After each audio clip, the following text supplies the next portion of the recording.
Stuck at home during the pandemic, Americans turned to drinking. That's what a Washington State University study found. The report says about 14% of people polled say they drank more alcohol immediately after the stay-at-home orders were put in place.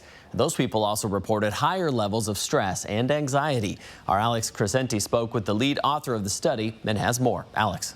Washington State University researchers asked about exposure to COVID, changes in daily life, coping, and mental health. And for this study in particular, they asked about changes in alcohol use along with stress and anxiety.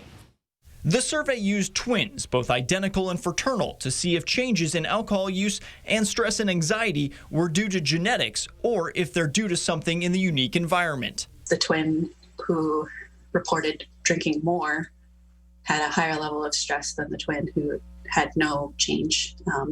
And then the same went for the twin who reported drinking less. Allie Avery, the lead author on the study, says this was surprising because they expected identical twins to have similar levels despite the circumstances. She adds people who felt more stressed turned to alcohol as a coping method during the lockdown. People who reported a decrease could be social drinkers who can't go out to drink anymore because of working remotely or bars being closed. The study results did show there was no relationship with the increase in alcohol use and changes in depression. However, prolonged use might lead to depression. Prior research has shown circumstances like divorce, unemployment, and social isolation cause an increase in alcohol use to cope with stressful times. There are not as many studies about viral outbreaks like this specifically, but a study of hospital employees in China exposed to SARS found that the employees who were quarantined and working in high-risk locations had a significantly higher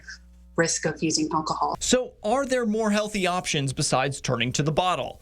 Avery says exercise, meditation, healthy eating, and plenty of sleep all help with anxiety and stress. Sometimes that's easier said than done, unique situation like this.